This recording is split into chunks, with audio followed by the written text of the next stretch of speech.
KUAM News Headlines is presented by Calvo's Insurance, a legacy of trust, serving Micronesia since 1938. Manabusin, celebrating 25 years of commitment to Guam, Micronesia, and the CNMI. Cars Plus Hyundai, home of the Kona electric vehicle, an electric heart with an SUV soul. Test drive yours today at Cars Plus. McDonald's of Guam, I'm loving it, and King's Restaurant, serving your local breakfast, lunch, and dinner favorites for over 45 years.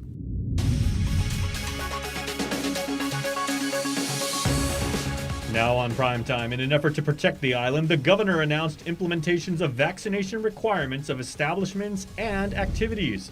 Plus, the AG's office held a press conference relative to the June officer-involved shooting. And an auto accident up in Jigo Thursday night leaves one woman dead. Half a day, good evening, everyone. Guahusi Isaiah again, and thanks for tuning in. There will be no lockdown, but the governor has ordered an indefinite restriction of movement for those who remain unvaccinated. Entry will be prohibited to certain businesses where there has been a higher percentage of infections. KUAM's Nestor Lecanto has more. I have repeatedly stated that I would not hesitate to reinstate restrictions to continue protecting our island. And today, we have come to that point. Like the rest of the globe, our COVID-19 cases are on the rise. As we have reported, the Delta variant is here, and the risk it poses to our community remains high. We are fighting a much different pandemic than we were a year ago. Today, we are battling a pandemic of the unvaccinated. Effective Monday, August 23rd at 8 a.m., anyone 12 years and older will be required to show proof of vaccination at restaurants, food courts, bars, clubs, fitness centers, theaters, and similar businesses where there tends to be a lot of close interaction. Fines will be imposed for violations for individuals. The first offense will be $100, then $250, then $500 for the third and every succeeding violation. For businesses, the fines will be $1,000, then $2,500, then $10,000 for the third and every succeeding offense. The governor says there will be no immediate change in protocols for schools. Right now, the data is showing that really the positives aren't really coming from the school. It's coming more from the outside. And so I am very comfortable, and so is the superintendent, on the protocols that they have implemented and established to try and, again, protect our children. The governor is also requiring that companies must have their employees vaccinated by September 27th. Essentially, businesses must self-police, but public health will make random checks. Social gatherings will be limited to 100 vaccinated people. Masks will also continue to be required. To prove your vaccination status, you will need to show a hard copy of your vaccination card, a photo stored on your smartphone, or a vaccination document from your health provider. You must do your part and get vaccinated. For Guam's News Network, I'm Nestor Lecanto. Just minutes before our newscast, Adelup announced that they will now push back the enforcement of fines to September 6th as a result of concerns raised following her press conference this afternoon. Even ahead of the governor's announcement, many local bars and restaurants were already preparing for a change in restrictions. They saw the writing on the wall after the spike in positive cases following the arrival of the Delta variant. Phil Roberto, owner of the Venue Bar in Agana, says they'll be checking for vaccinations starting next week.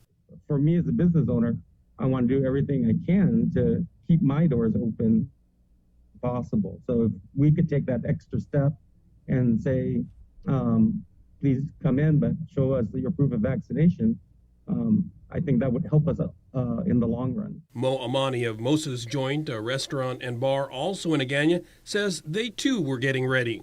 We were also considering rolling back, self-imposing a rollback to 75% as well, because our current occupancy is about 170 people. If we go down to 127, 125, it's manageable. Both say they know that there will be customers who choose not to be vaccinated, but they're choosing to err on the side of caution to protect both employees and customers. I think we opened up a little too fast. No, we were at 75% for a very long time, and I understand why she opened up to 100%, but I would have rather stayed at 75% than gone to 100 and now go backwards. It's just like, it's been a roller coaster ride, this whole COVID thing, and I think the ride is definitely not over yet. We just got to adapt, and that's what we're going to be doing here at the venue. We're going to adapt in order to keep our doors open. For Guam's News Network, I'm Nestor Lecanto. The question of mandatory vaccinations was also debated at a CCU work session Thursday. The commission is considering a joint resolution on the policies for GPA and GWA. As proposed, it would require all employees to be vaccinated, and those who decline would have to be tested on a weekly basis.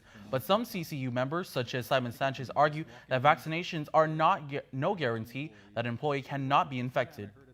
Right? So you and I know, we all know that I don't believe just because you're vaccinated you can't get COVID, right? So the issue that I wrestle with is, if we're only going to test non-vaccinated, we are ignoring the possibility that I believe exists from what I'm reading, that even if you're vaccinated, you can get it. So if we want to, so maybe the question, so as I wrestle with that, I'm going, maybe what we have to say is everyone is subject to testing. CCU Chairman Joy Duenas countered that he believes getting the vaccination is safer, but he directed GPA General Manager John Beneventi to meet with GWA General Manager Miguel Bordalio and research the science and come back to the board with their recommendations.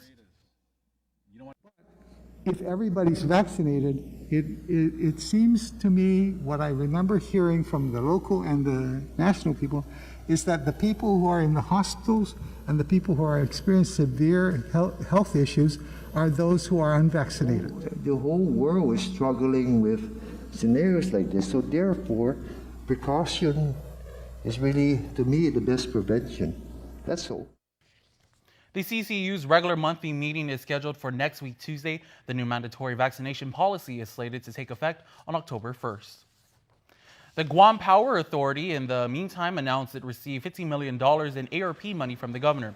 According to GPA Pandemic Cash Relief Grant Offset, what ratepayers would have had to pay under LEAC for the period of August 1st through January of next year. It will save the average residential payer about $120 between August and December of this year. Instead of the 17 cents increase in the LEAC that's currently in effect until September, it has been reduced 13 cents. In October through November, the LEAC increase will be 15 cents, and December through January of next year, the LEAC will increase to 17 cents. Senators continue fiscal year 2022 budget deliberations. Today's discussion focused on an amendment by Senator Tello Taidagui to require that any unappropriated general funds revenues go to the rainy day fund. It's as simple as coming to this body and giving us the report, showing us, which is it's going to be very different. Right now, they can just go and do it without us, even knowing what they're paying off. We don't get that information. Now, if they come forward to needing any kind of funding through the rainy day fund, they actually have to show us what they're going to be paying for. The budget bill, as introduced, waives the requirement to set aside 2% of revenues for a rainy day fund. Taidagui said the amendment would ensure that if there were any excess revenues, it would be set aside and would need to be appropriated by the legislature to be spent. Taitagui's amendment was further amended by Senator Joe San Augustine to have any excess deposited into the Income Tax Refund Efficiency Fund. After further discussion, Taitagui's amended amendment was passed. GPD Highway Patrol Division was activated last night following a fatal crash that occurred along Route 15 in Jigo. The incident occurred around 7 p.m. by Chalon Matildan Tan Ana. A man driving a white Buick was heading south when it collided head-on with a woman driving a gray Nissan Kicks. The woman was transported to the Guam Regional Medical City, where she was pronounced dead by attending physicians. A child who was in the car with her was transported to GMH for treatment and care. As for the driver of the Buick, he was also transported to GRMC for serious injuries. His condition is not known at this time. The Office of the Attorney General's independent investigative team released the findings of an investigation into the conduct of an off-duty officer that was involved in a shooting that took place on June 30th that led to the death of 49-year-old Fowler Fabian. Based on the totality of the circumstances it is our conclusion that the officer's actions in this case were justified. As a result, we're declining filing any criminal charges.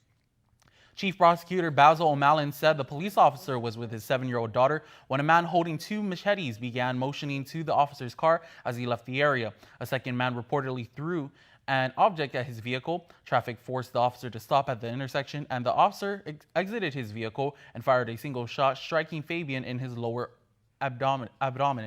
The AG's office reported that they'd informed Fabian's family of the findings and explained that no criminal charges would be pursued against the officer. You can watch the Attorney General's press conference on the matter on our website.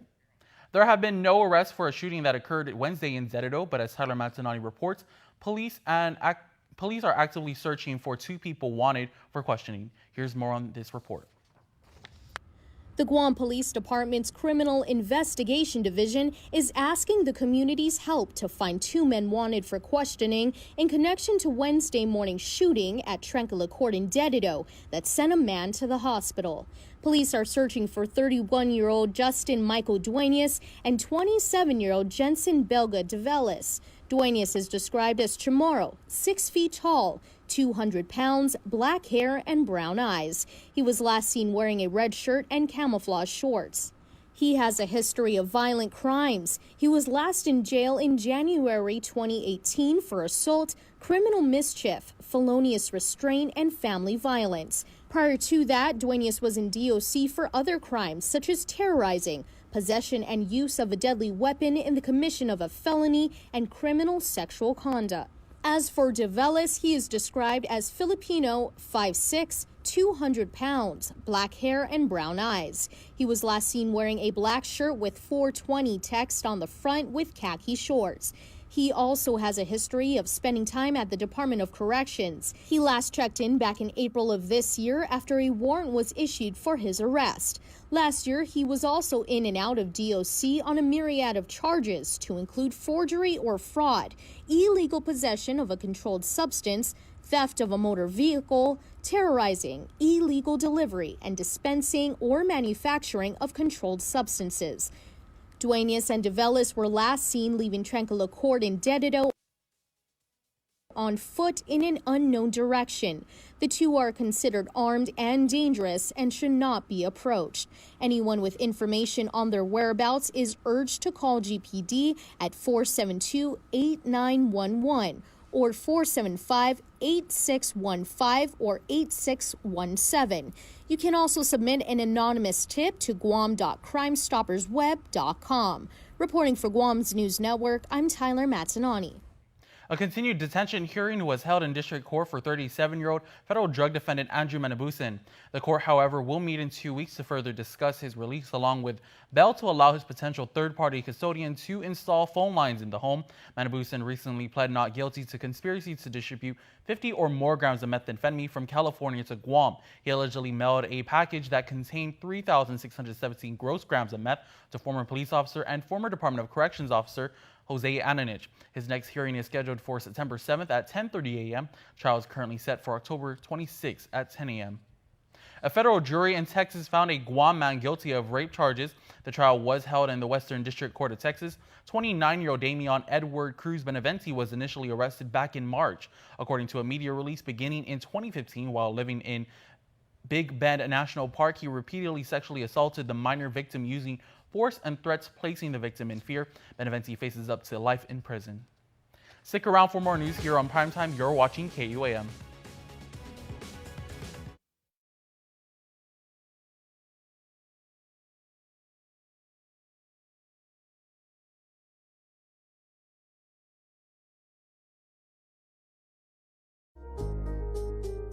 Social distancing may be the new norm, but connection will always be our tradition.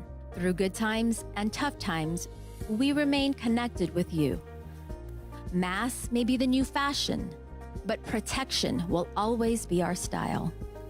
You can always count on us to protect the things that matter the most. Sanitizing may be the new routine, but caring will always be our practice. We care about your loved ones and the things you value the most. And as we welcome our new normal, one thing remains certain: we will always be here for you. We're open and ready to serve you. Calvo's Insurance, a legacy of trust.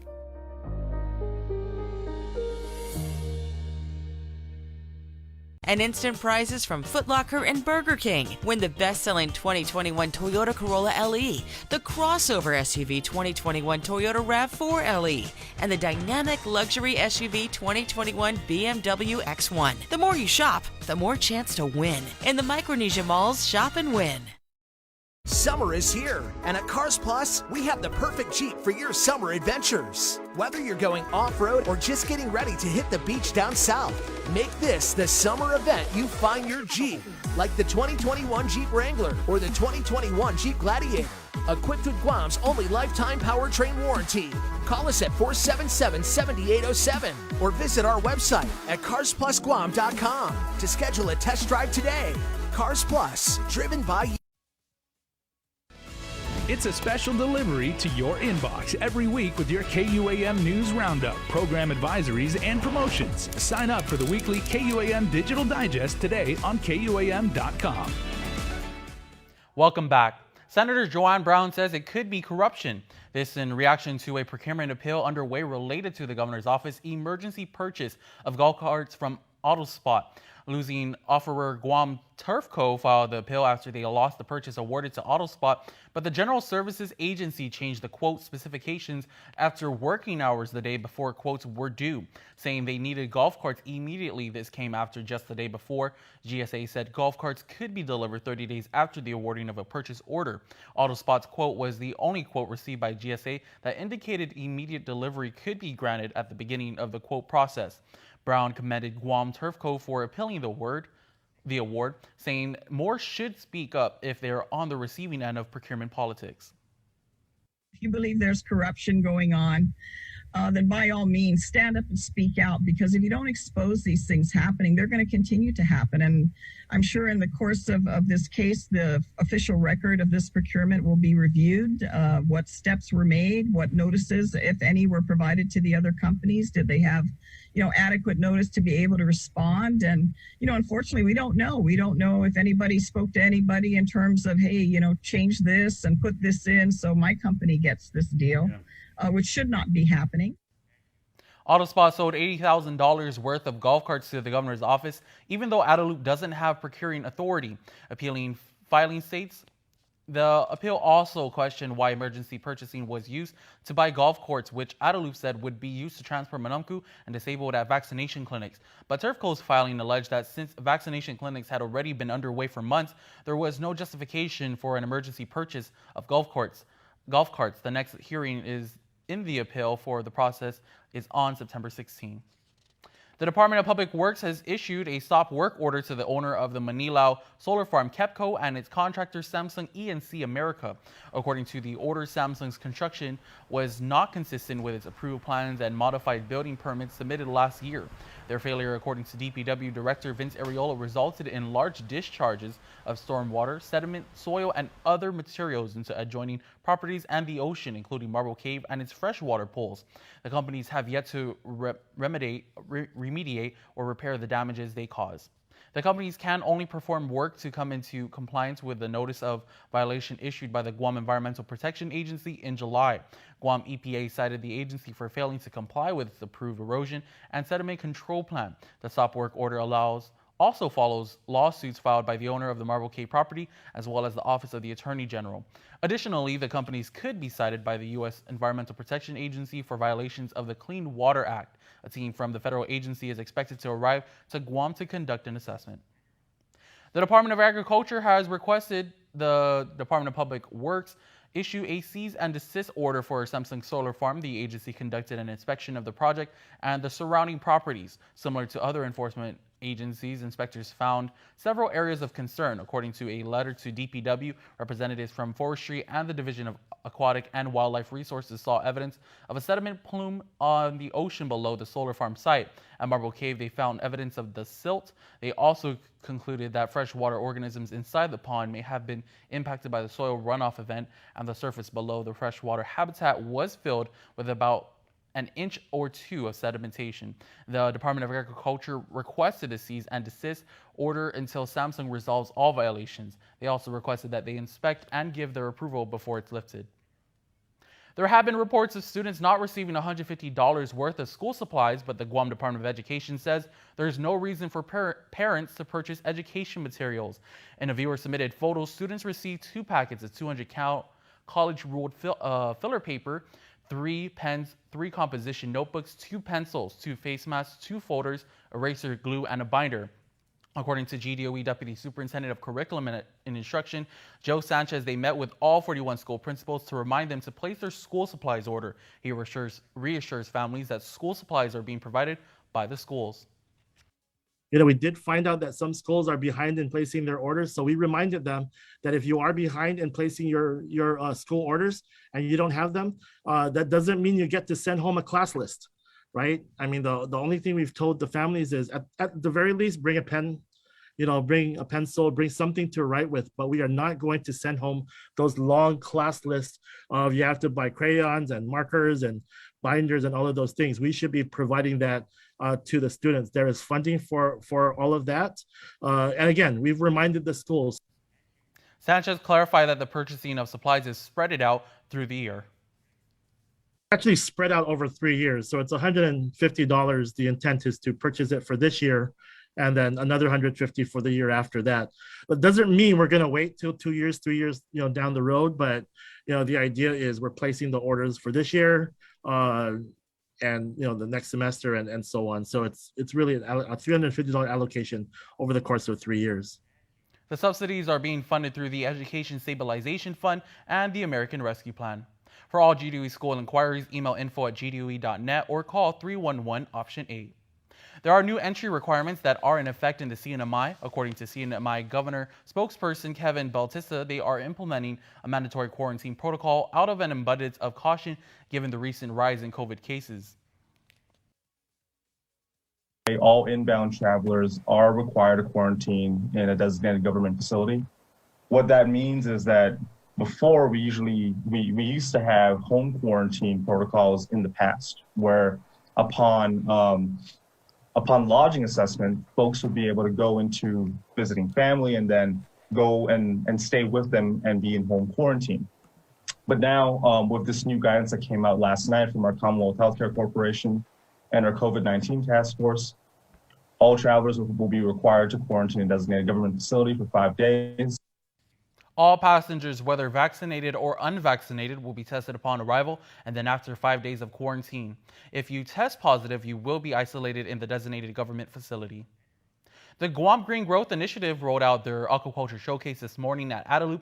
With more on the project is Daniel Perez. 3G, in partnership with the University of Guam Center for Island Sustainability, talked about their Aquaculture Showcase. It's a project to address problems with Guam's marine life. Since marine life is one of the island's greatest assets, Director for Island Sustainability, Dr. Austin Shelton, said we should keep it that way. I wanted to figure out how we could fix those declining fish stocks and the coral reefs that were turning into graveyards of once vibrant and colorful reefs. Dr. Shelton said Aquaculture Today is a good initiative to help marine life thrive since it has been in decline. It is helping us to remove some of the pressure off of our marine fish stocks. The future for the island's marine life is looking bright thanks to the Aquaculture Showcase. In terms of aquaculture industry, the development is going to happen with all the support. And the government has shown so much more support than I've ever seen. Governor Lou Leon Guerrero was also present at today's event to see how far the project has come. My dream has always been to have Guam be the center of aquaculture here in the Asian Pacific region. And with this kind of work and with this kind of start with the Sea Grant and also with the private entities, I think we're on our way. Reporting for Guam's News Network, I'm Daniel Perez. Stay tuned, sports is next, keep it here.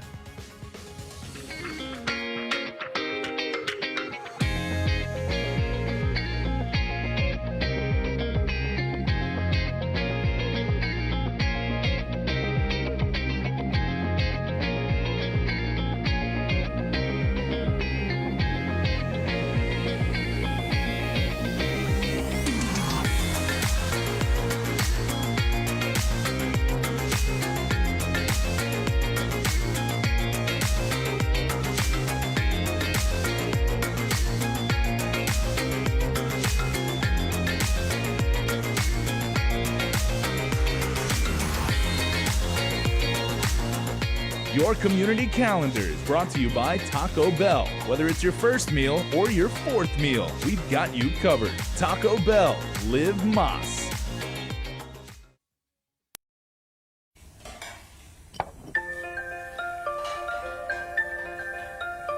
Honey, do you want some milk? Do you ever wonder how your favorite products make their way into your local stores? Most arrive on state-of-the-art Manabusin vessels that transport containers of food, household items, equipment, and supplies into the islands every week. Because we know that you depend on us, we work closely with our partners to ensure that our shipments arrive on time, all the time, so you can find your favorite products when you need them. We transport the region's most precious cargo that supports successful businesses and promotes a better quality of life for our families. Manabusin is proud to have been the hometown shipping carrier for Guam, the CNMI, and Micronesia for the past 25 years, and you can count on us to be here for generations to come. Half a day. Hi, That will be $20, please. I forgot my Mobile Smiles driver's rewards card. No worries. You can now use your registered mobile number to earn points. Can I use my mobile number to redeem rewards? Sure. Just show us your photo ID or driver's license. That's easy.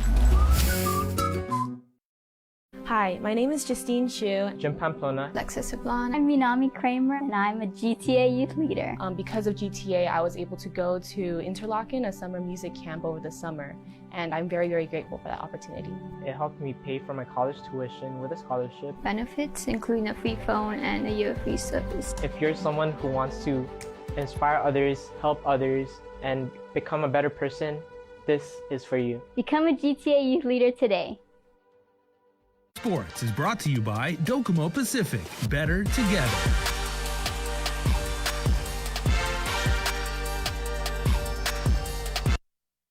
Trevin five-star Jones is focused and locked in ahead of UFC Fight Night. Jones has had several opponent changes within the last couple of weeks while out looking for a fight in Vegas. It's frustrating, but I got a goal, and when you got a goal, it don't matter. I came out here to fight. I trained hard. I prepared hard. So the goal is not even the opponents at this point. It became just to fight and get in there and show off whatever skills I have. And I stayed focused, man, and now I got this fight. During preparation for each potential opponent, Trevin has had to switch things up in camp. He says switching styles from southpaw to orthodox wasn't anything new. Jones is scheduled to face UFC newcomer Syed Yokub Karamanov, who is coming off a TKO win back in March. Trev's opponent is 8-2 and is on a 2-fight win streak, while his record stands at 13-6. At this point, I feel he has a late call and I have a late call, so we both have to make that quick adjustment. So that's the only part about it that's fair. At the same time, I've been holding my weight very low. I made weight 3 times already.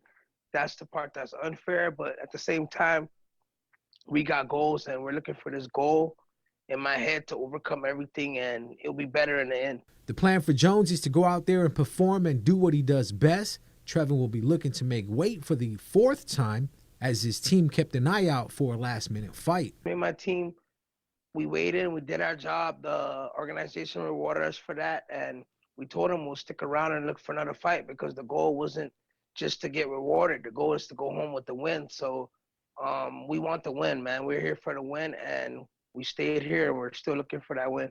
With the fight a few days away, his mind is set on getting the job done and capitalizing on his opportunity. We're looking to just capitalize off this moment. You know, we only got a couple more days, and the goal is just to capitalize.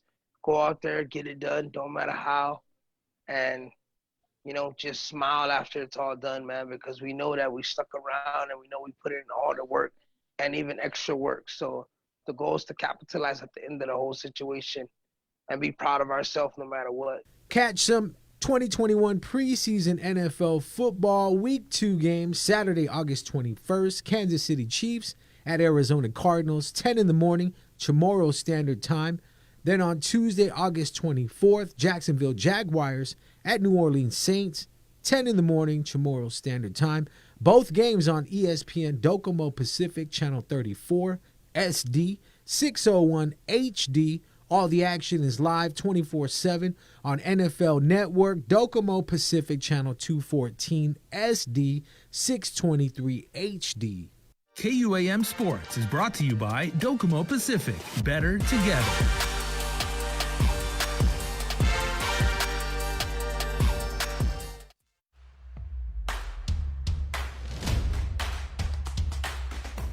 For the different beats of your life, we're here to keep you connected the way you want it. Plans made for you, by you. Build your own bundle with Link. Select the internet, entertainment, mobile, and home phone plans that fit your lifestyle. Pay for what you want, not for what you don't. Build your own bundle and save with Link. It's another week of Uno Go's promotion called Office Party on Demand. Check out this week's winner from Mid-Pac Far East.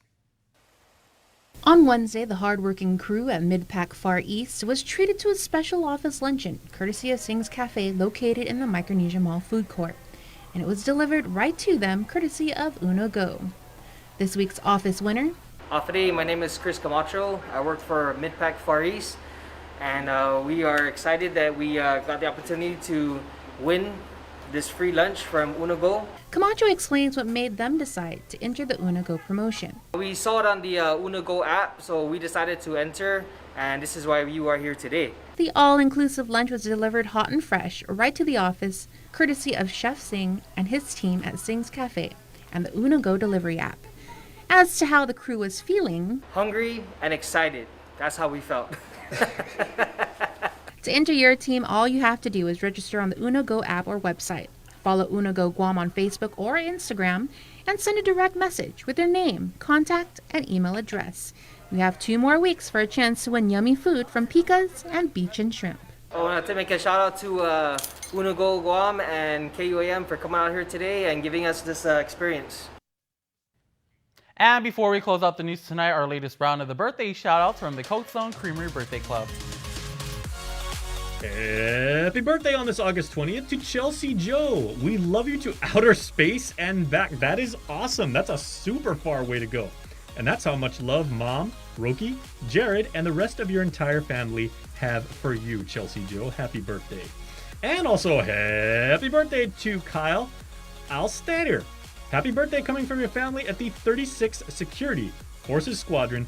Kyle, we hope you have an amazing birthday as well. So Chelsea Joe and Kyle, happy birthday to you both.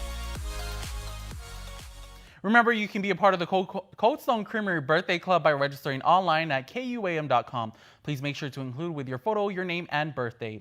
And now it's that time of the week to announce a winner of a delicious Cold Stone Creamery cake. Congratulations to Sean Michael Nicholas and his family for being the winner of this week's Cold Stone Creamery birthday cake. Sean, we will reach out to you and let you know when it's safe to do so, how you and your family can go to Cold Stone Creamery and redeem your prize. We hope this makes your extended birthday extra special, so please stay safe, stay home, wear your mask, and have a wonderful, wonderful, extended and yummy happy birthday.